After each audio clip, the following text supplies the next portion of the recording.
جرونهیا کردستان روجاوی کردستان دما خوش به بینرین هجا ایرو 4 آذر 2026 روجا چهارشنبه ام به برنامه کدن آ روجاف لپیشیا وانم ولی بینرین هجا روشلات ناوین جارا کدن لبر خالک دیروکی یا ورچرخانه هر وها دجواربونا شرید نابرا اسرائیل دولت نیبون آمریکا و ایران ده نتنی لسر حرمه لید همان دمیده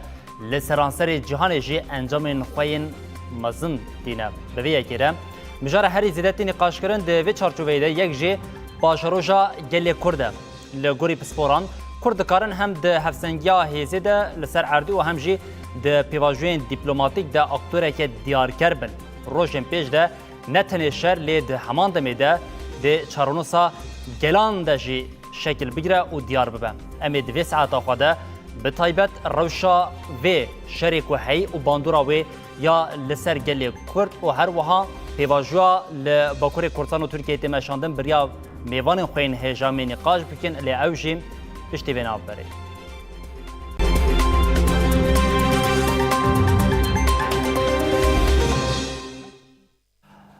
بلی بینرین هجام گوت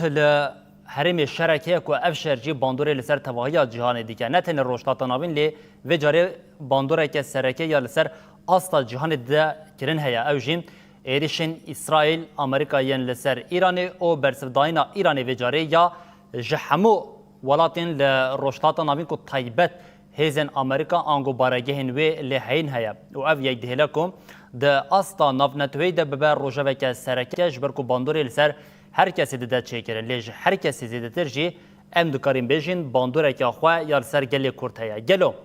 دوی پیواجوی ده افرا شوی ببه وکه فرسنده که جبو تواهی گلی کرد کو بکار به 3 سال در باز بوی پاش ده بهله او 2 سال نو ده ناف او هبون خواب ده اثبات کرنه لی یا دنجیم مترسیا کو هی او گلین هی جاره کدن لبر لنگام بچه او ببن قربانیا پروژه و سیاست نین دنین هیزین هگمونیک ده نوا وی ساعت ده جبو برسفداین او هر وها زلال کرنا وی روشجی میوانه که می هیجا هیا اوج ابراهیم فرج چاودری سیاسی لباجر سلیمانی یا باشوری کردستان یا شبات خوش به حوال ابراهیم شو باش حوال جان زور سپاس حوال ابراهیم گوت به طیبت شرکه دجوار هیا شرکه کو هیا باندوره لسر نتنه بشک کردستان لسر تواهی گلی کرد که جگلی کرد زدتر باندوره لسر همو حرمی دیگه همه جویه که دست بکن بریا چند کلی هم بو بریا ساعته که وصابو جاره کدن ایرشک لسر پایتختا باشوری کردستان هاته کرن لسر هولیری پیک هاته بو نه اف شریکو دروجا پنجان دایه هون چوا دبینن و به طایبتی مترسیا لسر باشوری کردستان و دستکفتین وی سلااو ڕێز بۆ ئێوە بۆ هەموو بینەران و بیسەرانی ڕۆناهی تیڤ لە ڕاستیە ئەم شەڕە هەتا بێ ڕۆژ بە ڕۆژ گەورەتر ئەبێ ڕۆژ بە ڕۆژ کاردانەوەی زیاتری لێ ئەەکەوێتەوانێ ئەو وەک ئەبینن خۆشتان باستان کرد لە باشووری کوردستانیش کاریگەریەکانی دەرکەوتووە ئەوە دوێنێ لە سلێمانی درۆن خۆی کێشاوە بە شوێنێکە کە بەڕاستی خەڵکی سڤیلی لێوە نزیکە لە هەولێریش ڕۆژانە و شەوانە هێرشەکرێتە سەر هەرێمی کوردستان و باشووری کوردستان ئەم شەڕە زەرەر و زیانی بۆ هەموو جیهان هەیە بە تایبەتی کە لەسەر دوو بەشی کوردستان ئێستا کەوتۆتە ناو چەقی شەڕەکەوانێ ئەتوانم بڵێم هەر پێشتر ڕێبەر ئۆجەلان باسی لە ئەو دۆخەی ڕۆژهەڵاتی ناوەڕاست کردووە کە ئەکران نەگات بەم ئاستەی کە ئێستا هەیە نەگات بەو شەڕی کە ئێستا هەموو لایەک تووشی زەرەر و زیان بوون پێوەی لە ڕاستیە ئەم سیستمانە کە لە ڕۆژهەڵاتی ناوەڕاستە هەن سیستمی دیکتاتۆرین ئەگەر وەربرد چەرخانایە بۆ سیستمێکی دیموکراتی بۆ سیستمێکی کە مافی مرۆڤ و پێکەوە ژیانی ئاشتیانە و دیموکراتیانەی گەلانی تیا بەرجەستە بووە تووشی ئەم شەڕە نابوون لەبەرەوەی ئەگەر سیستمەکە سیستمێکی دیموکراتی بووایە لە ڕۆژهەڵاتی ناوەڕاستە بە تایبەتی ئەو وڵاتانەی کە کوردستانیان بەسەرادا بەشکراوە پێویستی بۆ نابوو چەکی ئەتۆمی بەرهەم بێنێ و دژایەتی ئەمریکا و ئیسرائیل و ئانە بکە و شەڕ گەلانی خۆشیان بخۆڵقێنن بۆ مشکلە لێرەیە مشکلەی سیستمە سیاسیەکانە ئەم سیستمانە لە ڕووی زەهنیەوانە خۆیان وەرنەچەرخانوە بۆ ئاستێکە بتوانن بە ئاشتی و دیموکراتی لەسەر خاکی خۆیان بژین بۆچی وایە لەبەرەوەی ئەم سیستمانە سیستمی توندڕەوی ئاینگەرایی و مەزەبگەرایی و دیکتاتۆریەتن لە ناوچەکەیە بۆیە لە جیاتی پەنا بۆ ئاشتی بەرن پەنا بۆ چەکی کۆکوژ و پەنا بۆ شەڕ و کاولکاریە بن ئەمە جگەلەوەی ئێمە ئەزانین سیستمی مۆدیێرنەکەی سەرمایەداریش چاوی لە سەروەت و سامانی ڕۆژهەڵاتی ناوەڕاستە ڕۆژهەڵاتی ناوەڕاست پڕە لە سامانێکی بێشوماری گاز و نەوت و ئاوی شیرین و لە ڕووی کوشتتوکاڵی و لە هەموو ڕێکەوانێ ئەتوانم بڵێم سەرزەمینێکی دەوڵەمەند و پڕخێر و بەرەکەتە بۆیە شەڕەکەیان لە ڕۆژهەڵاتی ناوەڕاستەوە دەست پێ کردووە ئەم جەنگە جەنگێکی کاولکاریە بە تاکید زەرەر و زیانی بۆ گەلانیش زۆر ئەبێ ئێمە هیوادارین نەتەوەی ئێمە نەتەوەی کورد کە نەتەوەیەکی ئاشتی خوازە و دیموکراتی خوازە کەمترین زیانی بەربکەوێ ئەمەش بە یەکێتی نێوانمان ئەتوانین ئەو زیانانە لەسەر خۆمان کەم بکەینەوە هەوڵ فەرچنها ئەم وەیەکی پرس بکەین بە تایبەتی هەمە ژ ڕۆژە کوێف شەر پێک هاتی حتانها ئەنگام بژین دناوە وان پێنج ڕۆژن شەری دناوبەرە ئالیاندا هەمە ڕۆژانە ئێرشێک لەسەر خاکە باشووری کوردستانی پێکتێ بە تایبەت ئەو ئێرشین کورد سەر خاکە باشووری کوردستانی پێکتێن گەلو ئەف ji bo ku başûrê Kurdistanê beşdarê şerekê bikine angan bêjin li pêşberî Îranê were sorkirine dayna nava şerekê angan bêjin hişyariyeke ku ji aliyê Îranê ve ji bo ku nekeve dibin berciwendiya hinek aliyên din de yani ev şere bi taybet êrişên li ser êrişên Îranê yên li ser başûrê Kurdistanê divê mirov çawa fêm bike لە ڕاستیە باشووری کوردستان هەتا ئێستا نەبووە بەشێکی سەرەکی لەم شەڕە ئێوە ئەزانن قەتەر و سعودیە و ئیمارات و ئەردەن و هەموو ئەو دەوڵەتانە دەوڵەتێکن کە چەندین سەد ساڵ زیاترە تەمەنیان هەیە پریشکی ئاگر زۆر بەریان کەوتو هەتا ئێستاش نەبوون بەشێک لە شەڕەکە هەر ئەڵێن ئێمە بەرگری لە خۆمان ئەەکەین لە ئایندەیە بۆیە ئێمەش لە باشووری کوردستانە هەتا ئەم کاتێککە قسەی تیاکەین ئێمە نەبووین بە بەشێک لە شەڕەکە ئێمە ئەمانەوێت ئەم شەڕە لە ناوچەکەی کۆتایی بێت بەڵام بەڕاستی ئاشمانەوێت کە باشووری کوردستان ببێت بە شوێنێکە کەمترین زەرەر و زیانی بەرکەوێت و ڕۆژهەڵاتی کوردستانیش لەم بارودۆخی شەڕەیە ئێوەزانن کاتێکە سەدام حسێن ئەڕوخێ هەرێمێکی کوردستان دروست ئەبێ کاتێکە ئەسەد ئەڕوخێ هەرێمێک دروست ئەبێ لە ڕۆژ ئاوای کوردستانە یان خۆ بەڕێوەبەرێکی دیموکراتیانە دروست ئەبێ لە ڕۆژهەڵاتی کوردستانیش بە هەمان شێوە لە ڕۆژهەڵاتی کوردستانیش ئەم شەڕە ئەکرێت ببێتە بە مای دەرفەتێک چەندێک مای ئەوەیە کە زەرەر و زیانیشمان پێ بگە مای ئەوەیە کە بێ بە ئەوەی کە لە دوای کۆماری کوردستانەوانێ لە مەهابەت ئەکرێت ئەمە ببێتە مای ئەوەی کە هەرێمێکی خۆ بەڕێوەبەری دیموکراتی لە ڕۆژهەڵاتی کوردستانیشا دروست بێ خۆی لە ڕاستیە دەوڵەتی ئێران ئەبووە هەر زوو دانی بنایە بە مافەکانی نەتەوەی کووردا بەڵام وەکوتم چونکە سیستمەکان دیکتاتۆرین و ڕەگەزپەرستن بیر لەوە ناکەنەوە نەتەوەیکی تر نەسەر ئەم خاکە هەیە و هەزاران ساڵە لەسەر و خاکەیە مافەکانی دابینکەن لەم کۆتاییانەشە ڕێبەرۆجەران داوای کردووە کە دۆزی کورد لە ئێرانە چۆن لە باکووری کوردستان و لە تورکیا پرۆسەیەکی ئاشتی هەیە ئاها لە ئێرانیشا پرۆسێکی ئاشتیە بێ ئەوان بە هەموو شێوەک ڕەتیان کردوێتەوانێ بۆ یەکەواتە ئەوان خۆیان ئەبێ باجی ئەو سەرڕۆیانی خۆیان بن کە دۆزی کوردیان لە ناوچەکەیە بە ئاشتی چارەسەر نەکردووە باشووری کوردستانیش مانێ و نەمانێ پرشکی ئەو شەڕەی بەر ئەکەوێ ئەبێ ئێمە بە هەموو شێوەیەک خاکی خۆمان پارێزین وڵاتی خۆمان پارێزین هەرێمەکەمان پارێزین بۆ ئەوەی بتوانین لە داهاتووە بە کەمترین زیان لەو شەڕە دەرچێت هەوڵ فەرەج دەمەکۆم تەماشا دەکەین پێنج ڕۆژن شارێکە دژوار پێکتێ یک لەگوری پێشدێتنێنتە ئەف شەروێ چ قاسی درێژ بکە و یا دوێمین گەلۆ ئەف ڕژیمە کومەڕە ئیسلامیە ئیرانیوی بکارە بە حتا چ قاسی تەمەنی خوا درێژ بکە ڕژێمی کۆماری ئیسلامی ئێران بەڕاستی گورزی زۆر گەورە و کاریگەری بەرکەوتووە ڕۆژ بە ڕۆژیش زیاتر گورزی بەرەکە چونکە ئێوەزانن ئەمریکا و ئیسرائیل دوو گەورە زلهێزن لە جیهانە و ئیسرائیلیش لە ڕۆژهەڵاتی ناوەڕاستە بۆیە ئەکرا هەر لە سەرەتاوانێ بە گفتوگۆیەکی بێ پێچووپەنە کێشەکانیان چارەسەر کردایە و نەگەشتنایە بۆ شەڕە بەڵام کاتێک کە ئەمریکا ڕازی نابێ بۆ دانوستانی کە ئەکرێت لەگەڵ ئێرانە پەنا بۆ شەڕ ئەبن ئەم شەڕە بە بڕوای من درێژە کێشێ وەک شەڕی 12 ڕۆژە نییە بەڵکو درێژە ئەکێشێ هەتا ئەو کاتەی ئەمریکا و ئیسرائیل هەموو ئامانجانی کە بۆیان دیاری کردووە کە چەندین مانگە ئەم پرۆژەیان داڕشتووە بەرنمەیان داڕشتووە بۆ ئەو شەڕە ئەوان ئەیانەوێت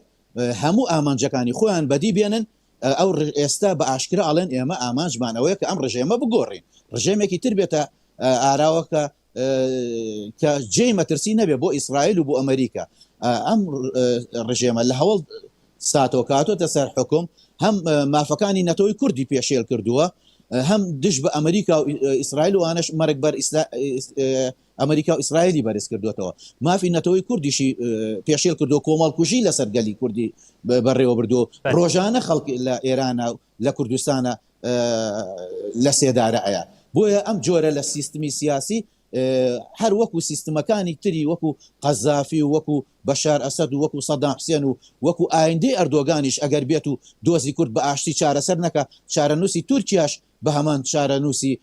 ئێران ئەبێ بۆیە باشترین ڕێگا بۆ ئەم سیستمانە ئەوەیە کە دۆزی کورد لە ناوچەکەیە چارەسەرکەن و وەرچەرخێن بۆ سیستمێکی دیموکراتی هەتا وەر نەچەرخێن بۆ سیستمێکی دیموکراتی ئەم شەڕە لە ناوچەکەیە بەردەوامیە بێت. بله نها بتایبەت بەریە کۆم دەربازینەوە ئالیە ڕۆژهەڵاتی کوردستانی و پاشە ڕۆژاوی و خەباتی وەرە ترن ببین ئەس دخوازم یەکێکی ژوە پەرز بکەم نها گەل و ئیران بتەنەیە ئەنگوان بێژین بەرجوە رووسیا و چین بەرجۆندیان خۆین ئیرانی دکارە پاشگۆه بکە و ئیران بە قەدەرەوێرە ڕوبڕوو بهێلە ئەنگوان بێژین لەسەر وەیەکی لە هەفکردنێک بە ئەمریکا و ئیسرائیل رە پێک هاتیە ئاواڵی ئازیز ئێوە خۆتان ئەزانن رووسیا و ئێران نەیانتوانی ڕژێمی بەشار ئەسەد لە سووریا بپارێزن و کاتێک ئەمریکا بێ سیستمێک بڕوخێنێ ئەی ڕوخێنێ لەبەرەوەی بە هەموو قورسایی خۆیەتە ناو شەڕەکەوانێ رووسیا و چینیش رووسیا و چین ناتوانن ڕژێمی ئێران پارێزن ئەوانی ئیسفادیان لەو ڕژێمە کردووە گەلانی ئێران بۆچی هەژار بوون بۆچی برسی بوون بۆچی پارەکەیان ئەبەو شێوەیە دابەزیوە لەبەرەوەی هەرچی سەرۆت و سامانی ئێرانە ئیرا بە چەک و تەقەمەنی ئەوەتە ئەتەقێت و لە ئاسمان ئەتەقێتەوانێ ئەم سیستمە تازە کۆتایی پێهاتووە بۆچی کۆتایی پێهاتووە لەبەر ئەوەی نەیتوانی هەر لایکەمە بە لە 10 ساڵی ڕابردووە وەرچەرخانێکی زەینی لەناو خۆیان بکردایە و کرانەوەیشی بکردایە کاتێکە شۆڕشی ژنژیان ئازادی بەرپا ئەبێ ئەبوایە ئەو نەرمی بنوانایە و لەگەڵ گەلانی ئێرانە لەگەڵ دانی بنایە بە مافەکانی گەلی کووردا و بۆ ناوخۆی ئێرانیش کرانەوەیەکی باشی بکردا کرانەوەکی دیموکراتی بکردا بەڵام ئەو بەدیان هەزار کەسی لە خۆپشاندانەکانە کۆمەڵکوش کردووە بۆیە ئەو سیستمە ئێستا ئەمان ئەمریکا و ئیسرائیل ئەڵێ ئێمە دیفاع بەرگری لە گەلانی ئێرانی شەکەین ئەو سیستمێکی دیکتاتۆرە و گەلی خۆشی سەرکوت کردووە بۆیە ئەم شەڕە هەروە بەردەوام ئەبێ هەتاکو بە تەواوەتی ئەم ڕژێمە کۆتایی پێ یعنی تو دبێژی سیستەمە ڕێژیمە کومەرە ئیسلامیە ئیرانی سیستەمێکە کوی هەلوەشە رووسیا و چین ژێیەکە دبینە ئەو ناخوازن لە جەیەکێک و هەلوەشین پێک هەبە خوا ئالیگری نیشان بکرد ڕاستە ئەوان بله اول فرش متنی تخواست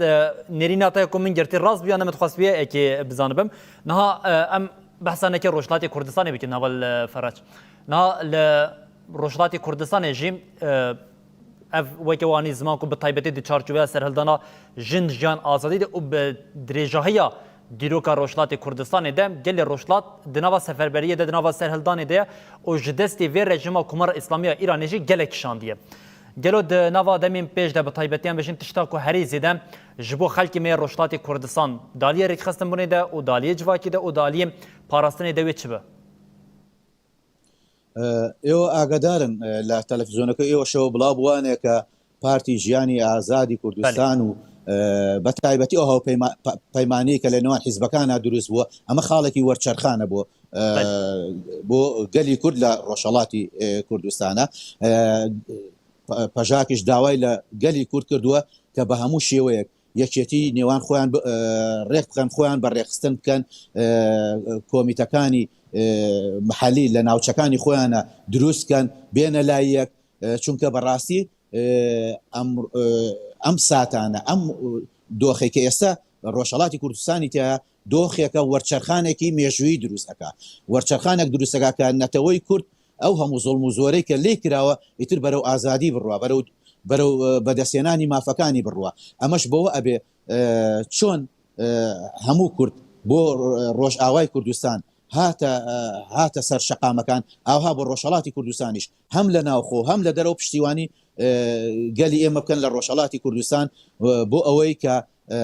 بتوانن بە کەمترین زیان بە کەمترین قوربانی مافەکانی خۆیان بەدەست بێنن ئەبێ ئەو ململانیە حیزبیانە ئەو ململانە شخصیانە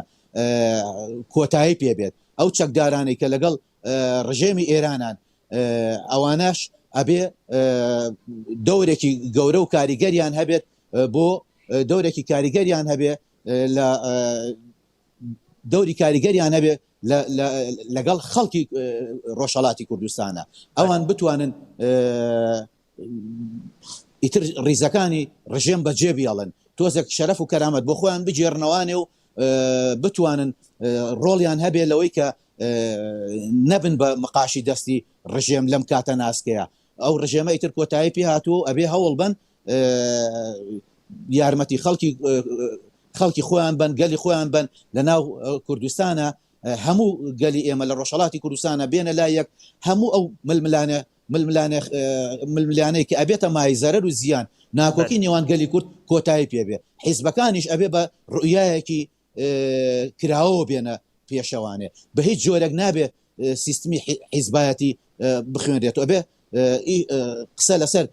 کوردایەتی و قسە لەسەر پێکەوە ژیان و قسە لەسەر وەرچەرخانێکی مێژووی بکرێ و کوردستان ئازاد ببێ بۆی کوردستان ئازاد بێ شوێنی هەموو نەتەوەکانی تیا بێتەوانێکە بە ئاشتی و دیموکراتی بشین ئەبێ ململانێ لەگەڵ نەتەوەکانی تریشان نەکرێ لەگەڵ ئازاریەکانە لەگەڵ عەرەبە لەگەڵ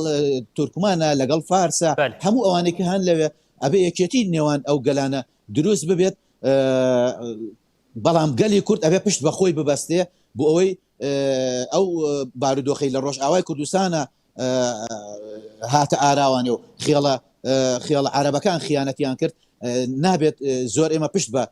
ئەوانی تر ببەسین بۆ شەڕ و بۆ تێکۆشان پشت بە خۆمان بەسین بۆ هاوکاری و پێکەوە ژیانیش لەگەڵ ئەوانە ئەتوانین لەگەڵ ئەوانیشانە ئەگەر ئەوان هێرش نەکەنە سەر نەتەوەی کورد ئێمە ئەتوانین لە سیستمێکی دیموکراتیە کە بۆ ئایندەی ئێران گرنگ و پڕواتایە هەموو نەتەوەکانی سەر جوگرافیای ئێران پێکەوەتوان باشی و بە دیموکراتی بژین ئیتر بە کۆتایی بە جۆرە لە سیستم بێت ئەوەی کە شانشا شازادەکەی کوڕی ڕەزاشا ئێستا لە منفایە خۆی لە وڵاتێکایە ئەمریکا وڵاتێکی دیموکراتی و ویلایەتە کەچی ئەو لێوانە داوای وڵاتێکی مرکزی و داوای سیستمێکی ئینەکە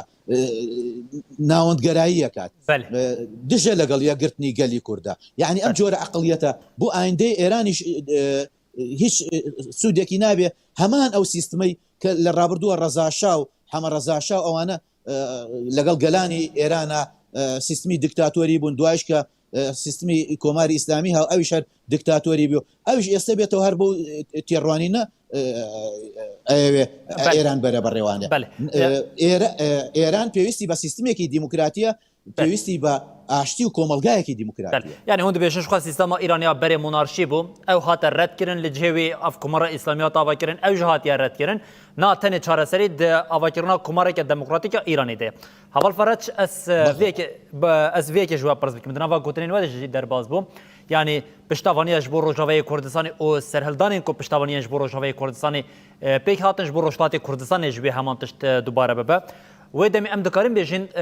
tecrübeya li Rojavayê Kurdistanê wê ji bo Rojhilatê Kurdistanê di gelek aliyan de sûdmend be wê bifeyde be بە تایبەتی کاتێکە نەتەوەی ئێمە لە ڕۆژئاوای کوردستانە هێزەکانی پاراستنی گەل دروست ئەکا هێزەکانی پاراستنی ژنان دروست ئەکا ئەمە بۆ خۆی ئەبێتە مایەیەکی مای پاراستنی گەلی ئێمە لە ڕۆژئاوای کوردستانە دوای ئەوەش سیستمی خۆبەڕێوەبەرێتی دیموکراتی دروست ئەکا ئەمانە تەجروبەی زۆر گرنگ و جوانن ئەگەر ئەو هێرشانی سەر ڕۆژئاوا نەبووایە ئێستا ڕۆژئاوای کوردستان زۆر گەشەیە کردو پێش ئەکەوت ڕۆژهەڵاتی کوردستانیش ئەبێ سوود لەو پێکەوە ژیانە وەربگرێکە لە ڕۆژئاوای کوردستانە هەبووە ئەبێ سوود لە هەرێمی کوردستانیش وەربگرێ هەرێمی کوردستانیش ئەتوانێت بێەوە پاڵپشتێکی گەورە بۆ ڕۆژهەڵاتی کوردستان ڕۆژهەڵاتی کوردستان ئەتوانێت خۆبەڕێوەبەرێتێکی دیموکراتی لە ناوچەکانی خۆیان دامەزرێن هەر لە ئێستاوانێ ئەتوانن خۆبەڕێوەبەرێتی کۆڵانەکان و گەڕەکەکان دامەزرێنن چونکە لە چەند ڕۆژی ئایندەیە وەرچەرخانی گەورە ڕووەیە لە ئێرانە لە ڕۆژهەڵاتی کوردستانە ئەمە خاڵێکە کە ئەتوانین بڵێن نەتەوەی کورد ئیتر پێویستی بۆیە بە ئازادی لەسەر خاکی خۆی بژی بە دیموکراتی بژی ئەو خاکی کە لی زەوت کراوە بۆی بگەڕێتەوانێ ئەو مافانەی کە پێشێل کراوە ئیتر بە ئاشتی و ئارامی کوردستان وڵاتێکی زۆر دەوڵەمەنە کوردستان وڵاتێکی زۆر جوان و سروشتێکی جوانی هەیە ئەکرێت هەموو ئەو حیزبە سیاسیانی لە ڕۆژهەڵاتی کوردستانە دوور بن لەو جۆرە لەو بارودۆخێکە لە هەندی ڕوانە باشووری کوردستان زۆر مەترسیدار بوو تا ئێستش دووزۆنی هەیە تا شەڕی ناوخۆ زۆر بوو لە باشووری کوردستانە ئەمانە خاڵی زۆر نێگەتیفن بۆ باشووری کوردستان ئەبێ لە ڕۆژهەڵاتی کوردستانە دووبارە نەبێتەوانێ ئەبێ ڕۆژهەڵاتی کوردستان بە یەک دڵ و بە یەک گیان حیزبە سیاسیەکان ئەو خاڵانەی کە پۆزەتیفن بۆ باشوور هەبووە و لە ڕۆژئاوا هەبووە بۆ خۆیان بیکەن بە خاڵێکی گرنگ و لەسەری بڕوان و پۆتانسیێڵی ڕۆژهەڵاتی کوردستانیش خەبات و بەرخودانێکی گەورەی تیا کراوە خاوەن مێژوویەکی گرنگ و پرشنگدارە لە تێکۆشانە خەبات لە ڕۆژهەڵاتی کوردستانە بەردەوام بووە خەباتی سیاسی پەروەردەیی سیاسی لەناو گەلی ئێمە لە ڕۆژهەڵاتی کوردستانە دانەبراوە بۆیە ئێستا ئەکرێت ئەوانەی کە ئەو پەروەردە زهنیانیان بینیوە پەروەردەی فکری و فەلسەفیان بینیوە بتوانن پێشەنگایەتی بۆ کۆمەلگای ئێمە لە ڕۆژهەڵاتی کوردستانە بکەن و ڕێکیان بخەن بۆ ئەوەی کە هەر پێشاتێکاتە ئاراوانێ خوا نەخواستەوە گەوەی کە لە باشووری کوردستانە ڕوویە تاڵانکاری شوێنەکان و یەکتر کوشتن و کاری نابەجێ ڕوونەیە هەم هاوپەیمانی حیزبە کوردستانەکان ئەو ڕێنمایان بڵاو کردێتەوە هەم پەژاکیش بۆ خەڵکی ڕۆژهەڵاتی کوردستان ڕێنمایی بڵاو کردێتەوە کە پێویست ئەکا خۆیان بپارێزن کە پێویستەکە خۆیان بەڕێخستن بکەن هەر دنەوە گوتنین تەدەژی دەربازبوون هەوڵفەرەج و بەحسا هەم تەجروبە ڕۆژەوەی کوردستانی کرد و تەجروبە باشووری کوردستانی ژێ ببیرانی نها هەری داویە ژیوەکەوانی زمان کۆمەلگا شۆرەژگەری ژیم تەبلی هەفپەیمانی سیاسیە ڕۆژهەڵاتی کوردستانی بوو گەلو ئەم دکارین vêyekê wisa pênase bikin ku ev tecrübe ya li Rojavayê Kurdistanê bi taybetiya demên dawiyê de ya ji bo yekîtiyê vê carê tam derbas bû ji ber ku êdî partiyên siyasî yên Rojhilatê Kurdistanê xwe komî serhev kiriye. Anguan bijin tecrübeya Rojavayê Kurdistanê heta astekî mezin ji bo Rojhilatê Kurdistanê êdî tê pêkanîn. هەواڵی ئەزیز ڕۆح و دڵ و گیانی ئێمە بەیەکەوەیە ئێمە یەک نەتەوەین ئێمە نەتەوەیەکین لەسەر ئەم خاکە پێکەوە ئەژین یعنی ئێمە دوژمنەکانمان ئێژگار زۆرن نابێ خۆمان ببین بە دوژمنی یەک ڕۆژئاوای کوردستان لەبەر ئەوەی سیستمێکی سیاسی ئەخلاقی دیموکراتی بوو لەبەرەوەی سەرکردەکانی ڕێبەرەکانی شەڕوانەکە کوڕوکچەکانی خۆشەویست بوون لەناو دڵ و دەرونی هەموو تاکێکی کوردستانە بۆیە کاتێکە ئەو غەدرە گەورەی بەرامبەر ئەکرێ و تۆمباراک و ترامپ و لە فەڕەنسا لە پێنجی یەکە کۆبوونەوەکەن و کۆمپلۆ لە ڕۆژئاوای کوردستانەکەن خەڵکی کوردستان هەموو کوردستان لە دەرەوەی کوردستان لە ناو کوردستانە ئەم غەدرە قبوڵ ناکەن ئەم یەکێتی نێوان گەلی کورد بەڕاستی ڕۆژئاوای کوردستان خۆڵقانی ئەو تاوانانەی بەرامبەر بە ڕۆژئاوای کوردستان کرا خۆڵقانی ئەمە ئەوە دەرەخا کە ئێمە یەک دڵ و یەک ژیانین ئەمە ئەوە دەرەخا کە کوردستان یەک وڵاتە یەک نەتەوەیە پێویستی بەوەیە کە لەسەر خاکی خۆی بە ئازادی و بە دیموکراتیانە بژی ئەو یەکێتیە زۆر گرنگ ئەبێ لە ڕۆژئاوای لە ڕۆژهەڵاتی کوردستانە بە هەمان ڕۆحیەتی بەرگریکردن لە ڕۆژئاوا بەردەوام بێ چونکە ئەوە سەرمانەخا مێژوو دەری خست یەکێتی نێوانمان ئەتوانێت پیلانەکان چەند گەورە بێ لەسەر گەلی کورد تێکی بشکێنێ هەوڵ ئیبراهیم فەرەچنها ئەس وەکە پرسە داویە vêjî te bikim bawekek din jî bi hem bersê bidin çê dibêj bir ku demamaya ji bo vê yekê êdî diqede beriya kas xatir ji te bixwazim ez dixwazim hema vê pirsê jî te bikim niha di nava şerê li Sûriyê de û taybetî êrişin ser Rojavayê Kurdistanê de roleke nêniya dewleta Tirkiye heta rasta rast destê dewleta Tirkiye di vê yekê de hebû gelo ji bo rojdatê Kurdistanê em ê vê yekê bibînin eger ku em bibînin divê li hemberî vê yekê helwesteke bi çi awayî hebe û di paşarojê de jî tişta ku tê xuyakirin çi ye ڕۆژهەڵاتی کوردستان وەکو ڕۆژئاوای کوردستان نییە ڕۆژئاوای کوردستان زۆر نزیکە لە تورکیاوانێ ڕۆژهەڵاتی کوردستان ئەو چیانەی بینە هەرچەند لە سەڵماس و لە ئۆرمیە و ئەو ناوانێ نزیکە بەڵام بەڕاستی هەمان نیەتی هەیە دەوڵەتی تورکیا بەڕاست تورکیا تووشی فۆبیای کورد بووە یعنی پێی وایە نەتەوەی کورد لە هەر شوێنێک مافێک بەدەست بێنێ زەرەر و زیانە بۆ تورکیا یەک دانە ساڵە پێڤژووی پرۆسەیەکێ لە تورکایە و ڕێبەر ئۆژەلان داوا ئەکات کە پرسی کورد لە تورکایە بە ئاشتی و دیموکراتیانە چارەسەر کرێ بەڵام ئەوان هەتا ئێستا هەنگاوێکی وەکو پێویستیان نەناوە ڕاستە ئەوەی ئەو مەجلیسەی دروستیان کردو و راپۆرتێکیان ناوە بەڵام راپۆرتەکەش هەتا ئێستا هەر پرسەکەی بە تیرۆر ناساندووە یعنی بەڕاستی ئەم کورد لە ناوچەکەی خاوەن پرۆژەیەکی سیاسی ئەخلاقی دیموکراتیە خاوەن پرۆژەی ئاشتیە وەکو لە سەرەتا شاوتم ئەگەر هەر لە سەرەتاوە بە ڕێنمایەکانی ڕێبەر ئۆجالان ڕۆژهەڵاتی ناوەڕاست سیستمە سیاسەکان گوێیان لێ بگرتایە ئەو کێشەیە دروست نابوو بۆیە ئێستا چاودێرانی سیاسی پیان وایە ئەو ڕەوشەی کە بەسەر سووریا و بەسەر عێراق و بەسەر ئێران هاتووە بەسەر تورکیاشیە چونکە تورکیاش سیستمێکی دیکتاتۆریە سیستمێکە لەسەر بنەمای یەک ئاڵا یەک نەتەوە یەک زمان یەک ئاین یەک مەزهب دامەزراوە ئەم سیستمانە لە دنیاە ئەبن بەسەریەشە بۆ نەتەوەکانی خۆشیان بۆیە تورکیا ئەبێ واز لە دژایەتی نەتەوەی کورد بێنێ نەتەوەی کورد هیچ پێویستێکی بۆ نییە دژایەتی نەتەوەی تورک بکە نەتەوەی کورد نەتەوەیەکە خاوەن فکر و فەلسەفەیەکی سیاسی ئەخلاقیە خاوەن پرۆژەی ئاشتیە بۆ ڕۆژهەڵاتی ناوەڕاست ئەوە ڕێبەرۆژەلانە پرۆژەی ئاشتی پێش ئەخا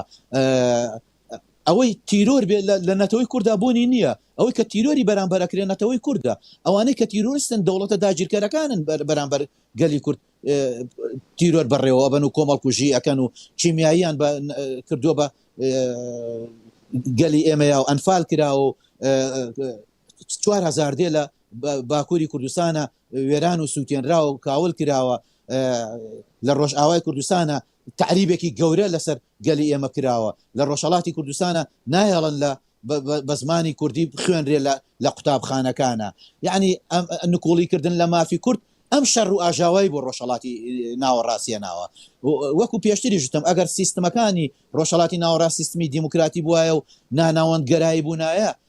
گەلی کورد ئەیتوانی بە ئاشتی لەگەڵ هەمویان نابژی و خۆشیان تووشی ئەم شەڕە نابوون هەموو سەرۆت و سامانی ئێران ڕۆی بە تاڵان ڕۆی لەو گەلێکی هەژار گەلێکی برسی ئەوە زیاتر لە ساڵێکە خەڵکی ئێران گەلانی ئێران ئەڕژێنە سەر شەقامەکان بۆ خۆپشاندان و داوای مافەکانیانەکەن داوای بژێوی ژیانیانەکەن ژیان بە شێوەی قرس بووە کە بەرگەی ناگرن نە فارس بەرگەیەگرێ نە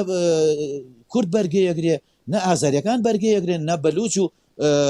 ئەوانە بەرگاوی ینی هەمویان تووشی زەرەر و زیانی گەورە بوون بۆیە تورکیا ئەبێت لە ڕووی زیهنیەوە خۆی بگۆڕێ ئەو پرۆسەیە کە لە باکووری کوردستان و لە تورکیا هەیە پرۆسەیەکە کورد بەنیەتێکی پاکەوە چۆتە پێشەوە بۆ ئاشتی و دیموکراتی پێویستە خەریکی ئەوە بێ نە خەریکی پیلانجێڕان بێ لە کورد چونکە گەلی کورد خۆی باش بینی لە ڕۆژئاوای کوردستانە چۆن بە ملیۆنان کورد بە دەیان ملیۆن کورد دەیان ملیۆن کورد هاتنە پاڵیەک و بە ئەمریکایان ودنە جەنەرال مەزلوم عەبدی وتی ئێمە یان ژیانێکی شکۆمەندانەمان ئەوێ یان مردنێکیش کۆمەندانە نەتەوەی کورد ئێستا لە ڕووی ئیرادەوە خاوەن ئیرادەیەکی مەزنە لە ڕووی هوشیاری و خاوەن هوشیارێکی مەزنە بووە بە خاوەن کتێب بووە بە خاوەن فکر و فەلسەفە بووە بە خاوەن پرۆژە بووە بە خاوەن بەرنامەیەکی سیاسی و ئەخلاقی کەس ناتوانێت نکوڵی لە 50-60 ملیۆن بکات ئەم کەسایەتیە دیکتاتۆریانەی وەکو هاکان فیدان و ئەردۆگان و دەوڵەت باخچەلی باشتر وایە زەینێتی خۆیان بگۆڕن ئێمەش ڕۆژێ لە ڕۆژان داوای دەوڵەتی کوردیمانەکرد ئەومانەکرد ئێستا ئەڵێن با پێکەوە ژیانە بێ بەڵام ئێوە گەر رازی نەبن بە پێکەوە ژیان شتی ترێتە پێشەوانێ کوردیش مافی خۆیەتی لەسەر خاکەکەی خۆی بەرێ بەڕێوانێ بە شێوازێکی دیموکراسیانە بله هەوڵ ئیبراهیم ببوورە ئەس گوتنە تا قوت دکمش بەرکوما گوت یا vê saetê me du beşan asas bikirin hem êrişên li ser herêmê û hem jî bi taybet pêvajoya gotin ha qal dike li Bakurê Kurdistanê em li vir hema xatirê xwe ji te dixwazin dibêjin ji bo bejdarbûna te û van derxandinên te em gelek spasiya te dikin her hebî سپاس و ڕێز بۆ ئێوە شەر هەبن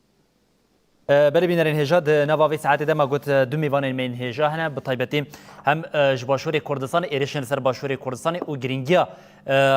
vê pêvajoyê de rabûn û serhildana xelkê me Rojhilatê Kurdistanê giringiya parastina hem destkeftiyên û hem jî qezenkirina destkeftiyên nû yên ji bo gelê Kurdê li aliyeke din li Bakurê Kurdistanê jî pêvajoyek tê meşandin lê pêvajoya ku heyî çi qasî li gorî pêwîstiyê tê meşandin çi qasî tevger ji bo vê yekê tê kirin jî û her wiha nirxandin û hişyariyên ku rêber apoyên ji bo hem Bakurê Kurdistan ji bo Tirkiye û ji bo Kurdan bawayekê giştî jî vê carê em ê bi parlamentera Dem Partiya Şirnexê Birêz Newroz Oysal Aslan re nîqaş û guftugû bikin hava Newroz demata xweş be باش مرحبا هوا نوروز ببورم مت گرک سر خطی هشتی لی هوا ابراهیم جبرکوسا هم بحثا باوی که گشتی کر من خوازیدم ویژو قد بکن هما د گوتنین داوی دم هاتبون لسر روشا لباکور کردستان و ترکیه و به تایبت پیواژویا کو ام د بیژن لباکور کردستان و ترکیه دمشاندن از هماوی که جواب پرز بکن به تایبت پشتی وان شریک و پنج روشن اسرائیل و امریکا لسر ایران دای دست بکرین گل ترکیه گرینگا و پیواژوی ناسکریانا راسته ام دکارم بیجن کچک وکه هشیاریک چی بو سل روشه بله اجبر کو دسپکا وی پیواژی حتی نها احتمالا شرکی روشلاتا ناوین روشا دولتا ترکیه باندورا وی شری وکه بناوی تهدید اسرائیل دولتا ترکیه اقدارن ترکیه بناوی تهدید اسرائیل بناو دکر لبلی ما وکه روشلاتا ناوین گوهرتنه که ده لسر گلی کرد و گلین دیتر ما پناسه دست گردست لسر وی هفتیا بوری بحچیلی با آخفتنا خویا هر هفتی دکه ده قالابه تشتکر گو ونها زانی جبو چو ام حوجه پیواجویه که ده نیان احتمالا شر چقاز نزیکی مایه بوی شکلی بناف کرد هناك ام بيجن سرو كمار تركيا وكا لنافا بي شريدة سكنا خوا دياركر انجي سكنا اشيانا بنافكر ام دكان راستراس جواكا تركيا نافا بي شريدة وكا تهديدك ببينجي حوجداينا نزكاتيا قال كرد حوجداينا دسكفتيا قال كرد لسر في بيواجوية لسر روشا كوروشلاتا نافين دي تشيا هيش صادست فيلم نكريه جبركو چاپمنیا و جبركو اقدارن دولتا ترکیه سر راستین تهلیکین شربا آخویجی ناواروکا و خالین واین گرینگ باندوراویا سر گلی کرد بخواه به پیواجیو دا گرینگی آوه با آوه که زلالی گلی که ناوکن لبلا هم دکارن بیجن وکا رگبرنا دولتا ترک اصلا اولهیه دا هشتاریه لسر وی روشی چه بویه لأصلا سیاسی نزیکاتیا گل کرده او هشیاری تام زلال نرونشتیه لبلی نقاش مهنه بله نه ایروجی شانده امرالیا دم پارتیه هم به وزیر داده و هم جی به وزیر کاری هندورینی ترکیه را هفدیتن پیکانی من با تایبتی نابروکاوان هفدیتن جی هم دکاریم بیشین تکیلداری پیواجوی و شیوازی ویه رو ببرنی بو صد روسایه چما هم او هر دو وزارت هاتن گوهراندن و افسالک و نیبو وزیرن بری به چی شکلی جبون نا پیواجیه ده رولکی وهبون پشتی گوهرتنین وان هر دو وزارتین گرینگ هم دانستاندن الی سر پیواجیه سرنا به حیاتی هاتا کرن هم جی گرینگی آوه امنها وكا يعني أصلا دويمين أنجي لدسبيكين وهرتنن ياساي دا آخذن هم جي بجانين بريارن ناف دولتي دا آخذن هر دو وزارة جي گرنگيا و گلك هي طيبتي وزارة داده ويلفي قناخ دا گلك برپسياريه كي مزن بجهبينه جبر وی دانستاندنین کو سرنا به هیئت اما وحاتی کرن نابرو کاوی لسر پیشخستنا پیواژوی حوجداینن یاساین هی حوجداینن داده و نزکاتیا حقوقی. بله نها هوال نوروز ام دکاریم بجین افریشن کل سر ایرانی هاتین دست بکرن جی وید پیشوچونا پیواژوی ده لزبون بخاره چپکش برکو بوره اجبرکو نها بریان ها پارلمانتری دم پارتی بریس عمر اوجلان ایروجا خفتنا ویه که درکت که هفدیتن گل ریبر اپو پیک آنینا ریبر اپو جبا چانده لسر درنگ ماینا بریوچوینا پیواژوی لگوری و اف شریکو نها دوام دکه که دروشا پینجان ده که جهان قلاویه که دکه و باندوراوی لسر تواهی جهانی هین اوی ده آلی لزبونا پیجدچونا پیواژوی ده و با اوی که ارینی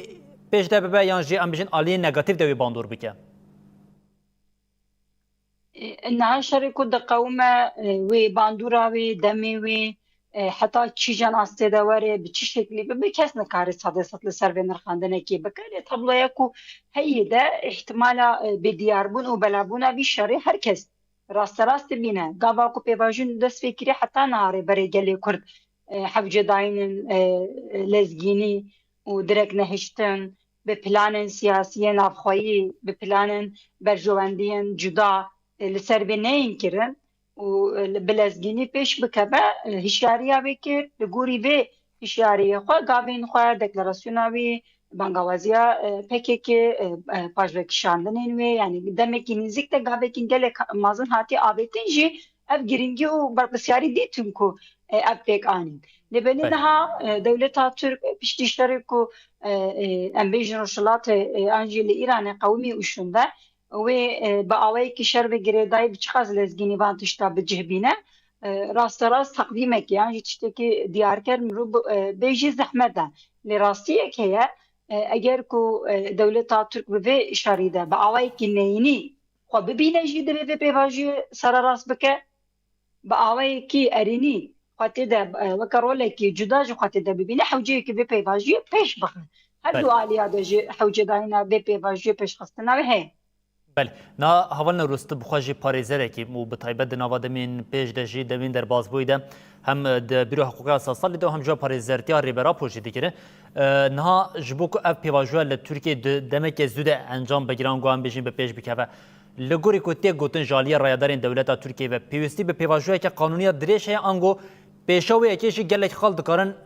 بیگ بین اش برکوش خواستن قانون هاتیه بن پیکرین افهم تشتكي تثبيتك هم جي رخنيك هم جي لسربني قاشم كو تيكرن هنا